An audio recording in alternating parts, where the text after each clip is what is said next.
السلام علیکم، میرا نام بلال خان ہے اور میں شائگن فارماسیوٹیکل میں as a senior product manager کے طور پہ کام کر رہا ہوں. میں آپ تمام لوگوں کو ویلکم کرتا ہوں شائگن ہیلتھ ٹی وی میں. اور آج کا ہمارا ٹاپک ہے بون ہیلتھ ود ایکسپرٹ. اور اسی ٹاپک کے حوالے سے آج ہمارے ساتھ موجود ہیں پروفیسر ضیاء اللہ باجوہ صاحب، جو کہ لاہور کا ایک بہت بڑا نام ہے.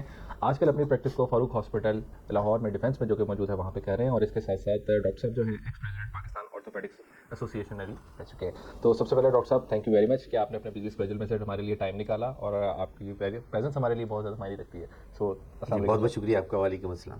ڈاکٹر صاحب اسی کے حوالے سے ہم بات کرنا چاہیں گے کہ سب سے پہلے ہمیں گائیڈ کیجیے گا کہ آرتھرائٹس بیسیکلی ہے کیا؟ جی، یہ ایک بہت بڑا امپورٹنٹ ٹاپک ہے جو آرتھوپیڈکس سے ریلیٹڈ ہے. جب ہم آرتھوپیڈکس کی بات کرتے ہیں تو اس میں موسٹلی ہمارے پاس پیشنٹ جوڑوں کے دردوں کے ساتھ آتے ہیں. کسی بھی جوڑ میں درد کی بیماری کو ہم آرتھرائٹس کہتے ہیں. لیکن ہر ایج پہ اس کی کاز ڈفرینٹ ہوتی ہے. بچوں میں علیحدہ ہوتی ہے، ینگ جو ایتھلیٹکس میں ہوتے ہیں یا اسپورٹس ایکٹیویٹی میں ہوتے ہیں ان کی علیحدہ کاز ہوتی ہے، اور جو elderly پیشنٹ ہوتے ہیں ان کی علیحدہ کاز ہوتی ہے. فیمیل میں زیادہ ہوتی ہے. اور اس طرح کہ ہر ایج کے لحاظ سے ان کے ڈفرینٹ کازز ہوتی ہیں.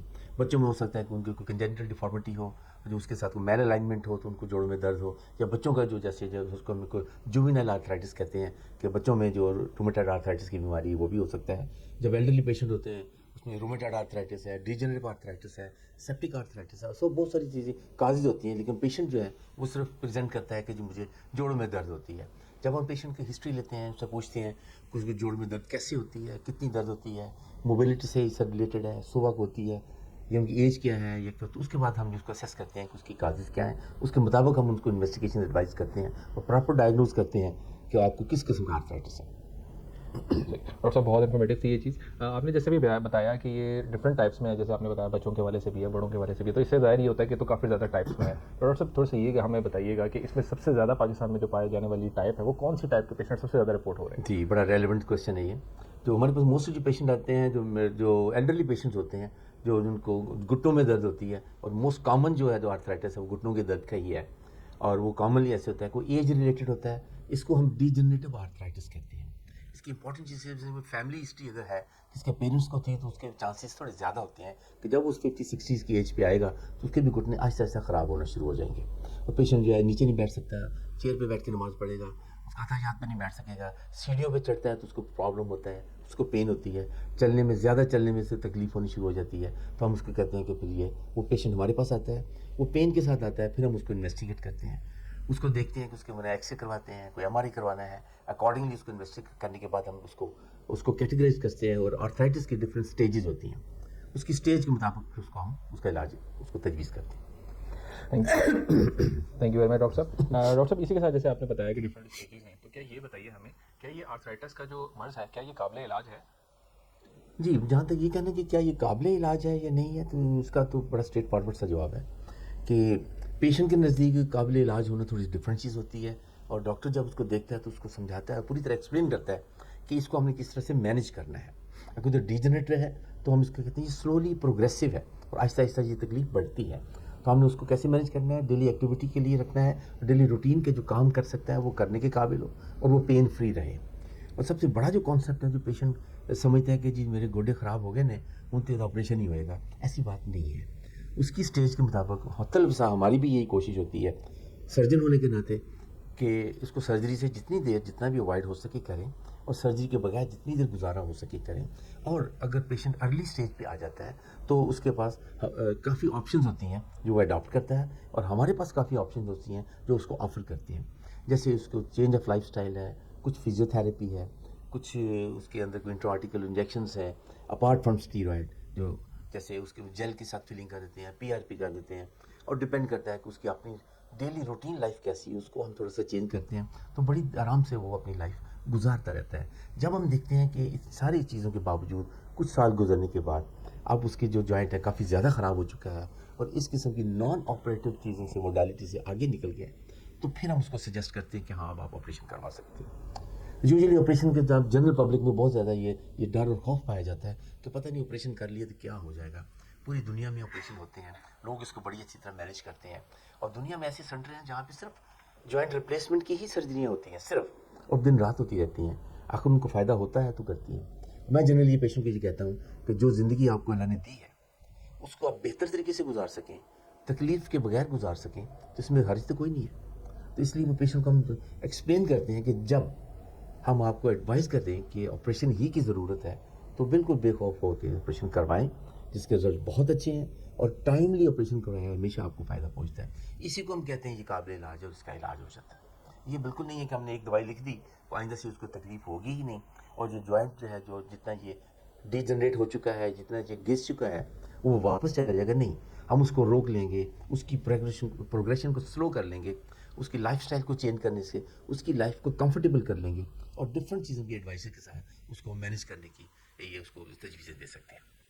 ڈاکٹر صاحب بالکل آپ نے بہترین انداز میں ہمیں سمجھایا اس کے بارے میں. آپ کی بات سے سر ایک سوال ذہن میں آ رہا ہے کہ جب پیشنٹ کچھ زیادہ عرصے تک کے لیے اس کو کروا لیتے ہیں اور ڈیفارمیٹیز کی طرف جانا شروع ہو جاتے ہیں، تو آپ نے جیسے بتایا کہ اس کو ہم صرف مینیج کر سکتے ہیں، کیا صرف مینیج کر کے ہی اس کا علاج کیا جا سکتا ہے یا ایٹ دا اینڈ ہمیں پھر سرجری پہ ہی جانا پڑتا ہے؟ جی بالکل ایسی ہے کہ جب یہ بہت نگلیکٹ ہو جائے on part of the patient, اور پیشنٹ جو ہے ڈور ٹو ڈور ونڈو شاپنگ کرتا رہے، دیسی علاج بھی کرواتا رہے اور آپریشن سے بھاگتا رہے، تو جو وہ اگر اس کو آپریشن کی ضرورت ہے تو وہ یہ صرف ٹائم ویسٹ کر رہا ہے.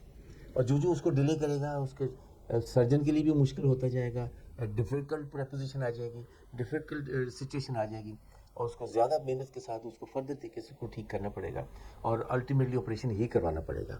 اور میں پھر یہی سجیسٹ کروں گا کہ اگر جب آپریشن کی واقعی ضرورت ہو، جب ساری چیزیں آپ یوز کر چکے ہیں، تو اس کو خام خواہ مختلف قسم کے پین کلر لے کے اپنے گردے خراب نہ کریں، معدے کو خراب نہ کریں، اور ان کی کمپلیکیشن سے بچیں، اور آرام سے جا کے آپریشن کرائیں اور اپنی بہتر طریقے سے زندگی گزاریں.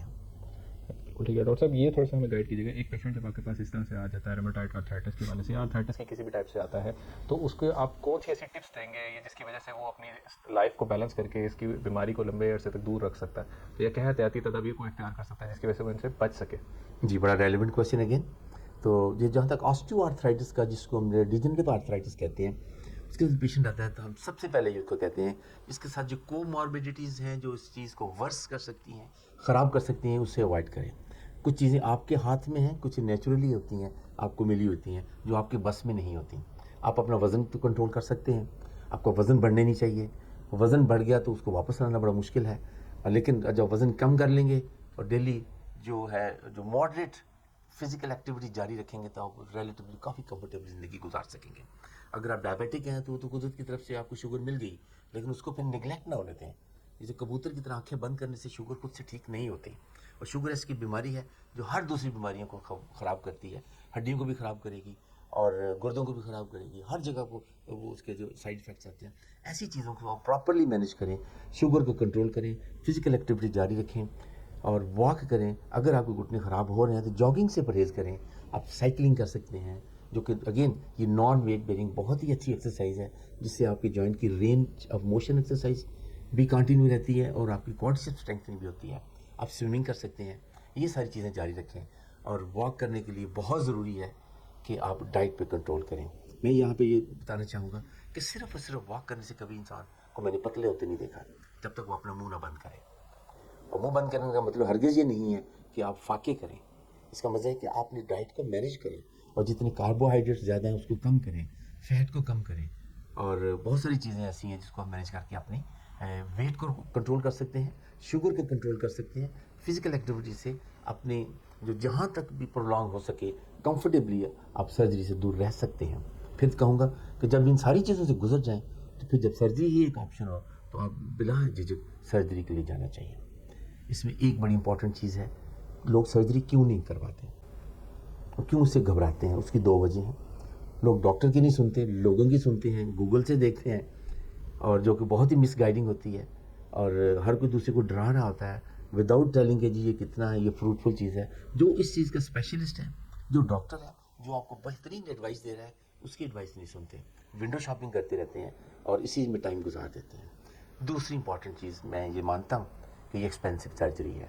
اس میں جو امپلانٹس ہم یوز کرتے ہیں وہ امپورٹڈ ہیں، وہ ہائیلی ایکسپینسو ہیں. جب ہماری اکنامک کنڈیشنز جو ویری کرتی ہیں، جس میں اتار چڑھاؤ آتا ہے، اور یہ ساری ڈالر سے ریلیٹڈ ساری پرائسز ہوتی ہیں، تو آبویسلی اس کی پرائس بھی بڑھ جاتی ہے. اور اس چیزوں کو ہم مد نظر رکھتے ہوئے پھر ساری چیزوں کو مینیج کرنے کی کوشش کرتے ہیں. تو یہ چیز ضرور ایسی ہے کہ یہ ہر چیز ہر کی پہنچ میں نہیں ہوتا، لیکن جہاں تک ممکن ہو سکے اگر افورڈ کر سکتے ہیں تو اس میں اس سے ڈرنا بالکل نہیں چاہیے. بہت شکریہ ڈاکٹر صاحب آپ کے ٹائم کے والے سے. آپ نے کم سے کم وقت میں ہمیں بہت ساری انفارمیٹیو چیزیں ہمارے ساتھ شیئر کی جو کہ ہمارے پیشنٹس کے والے سے ہمارے ویورس کے لیے بہت زیادہ کارآمد ہوں گی, اور اسی سلسلے میں آپ کا میں بہت زیادہ شکریہ ادا کرتا ہوں کہ اگین ہمارے لیے ٹائم نکالا, اور ہم دعا کرتے ہیں کہ آپ ہمارے ساتھ دوبارہ بھی انشاءاللہ حاضر ہوں گے. تھینک یو ویری مچ سر. بہت بہت شکریہ آپ کا, بہت بہت شکریہ, تھینک یو ویری مچ.